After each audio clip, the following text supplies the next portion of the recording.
Սիրելի հայրենակիցներ, հարգելի գործընկերներ, Տիկին Յոլյան, հարգանքներս ձեզ։ Ցավում եմ, որ պարոն Արայիկ Հարությունյանը այստեղ չի, սրճարանից դեռ չի եկել, բայց այս վերջին օրերի իր պահվածքին հետևելուց անկեղծ ասած մի զգացողություն ա մոտս, որ պարոն Հարությունյանը քաղաքական տրավմաների իր մուրը որոշել է ընդդիմությունից հանի։ Մենք կապ չունենք ձեր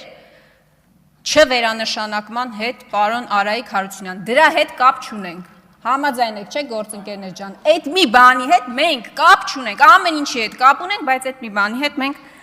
կապ չունենք։ Վերջին մի քանի օրերի իրադարձություններին եմ ուզում անդրադառնալ, բուռն իրադարձություններին։ Ինչ տեղի ունեցավ երեկ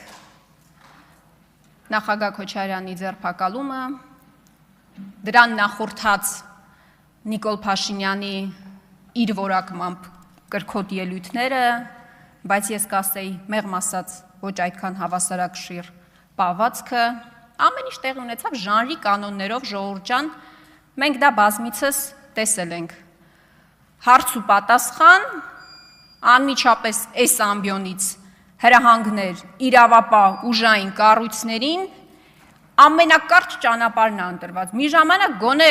WhatsApp-ով նամակներ էին գրում, ինչ-որ պրոցես էր գնում, հիմա այդ ձևականությունն էլ չկա։ Միանգամից այս ամբիոնից ուղիղ եթերով հրահանգ իրավապահ ուժային կառույցներին։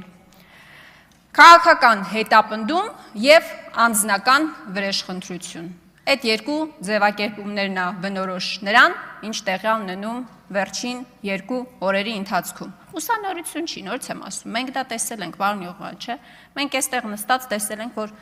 Սամվել Կարապետյանը, երբ որ հայտարարություն արեց հարգելի գործընկերներ, ուժեղ Հայաստանի, մենք այդտեղ նստած,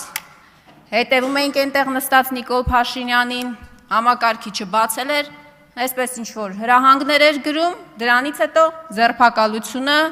եւ այն բոլոր գործընթացը, որ սկսվել է ձեր առաջնորդի նկատմամբ, ականատեսը դրա եղել է ամբողջ հասարակությունը։ Գագիկ Ծառուկյանի նկատմամբ տեղի ունեցած իրադարձությունները եւ ընտրություններից առաջ, եւ ընտրություններից հետո, նույն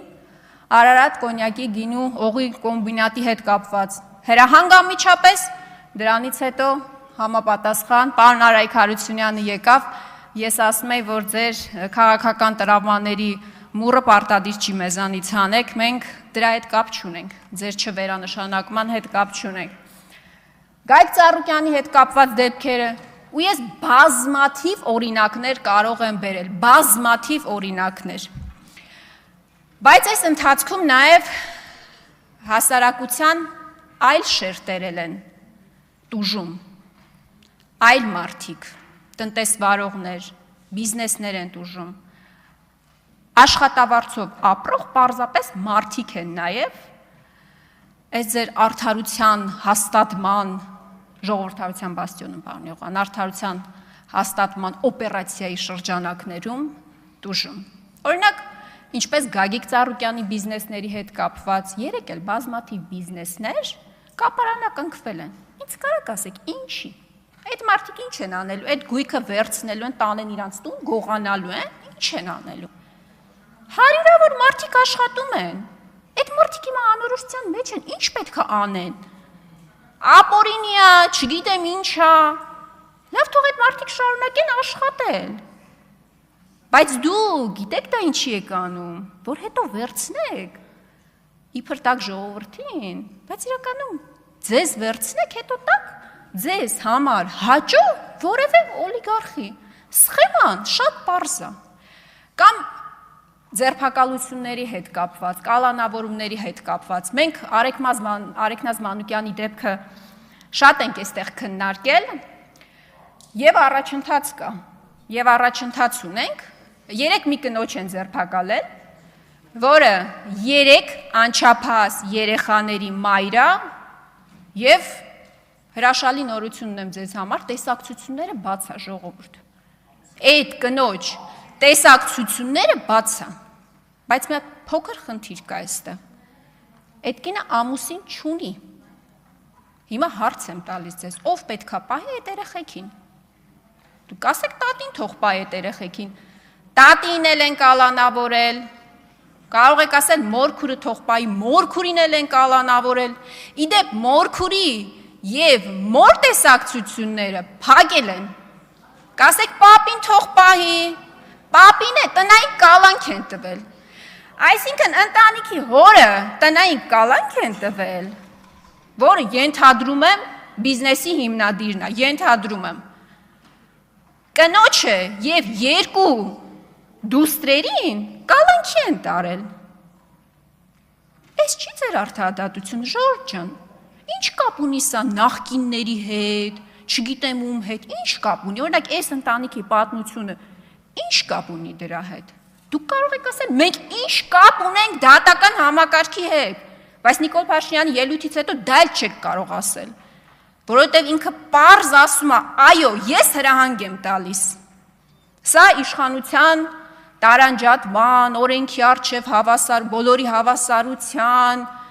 ժողովրդավարության, Եվրոպական միություն եք գնում Տիկին Կարապետյան, ստանդարտներին պետք է համապատասխանեցվենք։ Այդ ամեն ինչի ֆոնին ես օրինակ անկեղծ ուզում եմ հասկանալ դուք եւ Եղոյանը ինչ եք զգում, երբ որ Նիկոլ Փաշինյանը այստեղից հայտարարում է, որ հա, ես եմ ասել ու ասում եմ, ուղիղ տեքստով ասում եմ, ես եմ հրանգներ տալիս, բայց մեզ դատախազ ինչի է պետք։ Քննչական, հակակոռուպցիոն, ուժային կառույցներ, չէ, ուժային կառույցները պետք են որ գործողություններ անեն։ Այդ դրանք մեզ ինչի են պետք, եթե ամեն ինչը Նիկոլ Փաշինյանն է որոշում։ Եթե դատական համակարգն է մեղավոր, որովհետև մի հետաքրքիր բան է, գործընկերներ ջան, նկատել եք, սահմանադրության փոփոխությունը փորձում են դատական համակարգի բարելավման սոուսով մատուցել, որովհետև ոչ են ասի սահմանադրություն ենք փոխում, որ անկախության հռչակագիրը հանենք եւ այլն, որ մի շարք փոփոխություններ անենք, հետո Տիգրան տանք, հապարտ այստեղ ասում էր անկլավներ, 4 տարի առաջ հանրային հեռուստաընկերության եթերում էր ասում էր ոչ մի իրավական հիմք չկա, ոչ մի մենք բոլոր քարտեզները նայել ենք, ոչ մի իրավական հիմք չկա, քարտեզն ի վերջո ինչ է, ասում է դրանք գծագրեր են էլի, ցանկացած քարտեզ դա գծագիր է, իրավական հիմք չի, բայց հիմա պարզվում է, որ Տիգրանաշենը անկլավ է, իրավական հիմքը, բայց չի ասում որն է։ Դուք այդ ամեն ինչը փորձում եք այս սոուսով մատուցել սահմանադրության փոփոխությունը, որ դատական համակարգը բարեփոխում եք։ Ժորժ ջան, մի հատ նորությունն եմ ձեր համար։ Հակակոռուպցիոն դատարանը, այն դատարանը, որը տվել է կալանքները, դուք եք ստեղծել։ Ոչ այս մի ընդդիմադիր խմբակցությունն է ստեղծել, ոչ էլ այն ընդդիմադիր խմբակցությունն է ստեղծել։ Ձեր ստեղծած դատարանն է։ Բարեփոխումների շրջանակներում ձեր Կարեն Անդրեասյանը հպարտանում էր, որ դատական համակարգի դատավորների 70%-ը փոխված նախկին չի, ներկա է, 30%-ն էլ մնացել է, բայց այդ 30%-ն էլ ծաղկաքաղ է կարել նախկինի ամենավատ բարքերը, ամենավատ դատավորներին, մացոներից սկսած թողել եք իրենց տեղում։ Այն բոլորը Արմեն Դանիելյաններով, այն բոլոր դատավորներով, ովքեր հլու հնազանդ կատարում են ձեր ցանկությունները։ Ես մի բան եմ նկատել, այս վերջին շրջանի ելույթներում եւ առհասարակ իշխանության գործելավոճում, որ դուք ոչ մի բանի հետ կապ չունեք մեղավորության տեսանկյունից։ Եթե տնտեսական ցուցանիշները հաջող են, դա իշխանության շնորհն է։ Եթե ԵԱՏՄ-ում ապրանքների արտահանման խնդիր ունենք, պարզվում է դա այն քխնդիմությունն է մեղավոր, որ քաջալերում է այդ սանկցիաների կիրառումը։ Դուք ոչ մի բանի հետ կապ չունեք։ Բանակում ինքնասպանության, չգիտեմ որի օր դեպքն է, պաշտպանության նախարարը կապ չունի։ Պատերազմը հայրենիք ենք կորցնում, հազարավոր տղաների ենք կորցնում։ Երկրի ղեկավար ասում է, ես պատասխանատու եմ,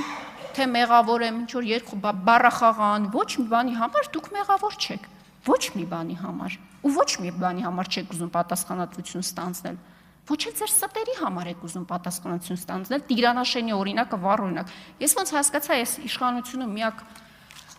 պատասխանատվության զգացողություն ունեցողը Վիլեն Գաբրիելյանն էր, որ գիտակցեց իր պատասխանատվությունը եւ հրաժարվեց մանդատից։ Շնորհակալ եմ։ Վահագն Ալեքսանյան, պատրաստվի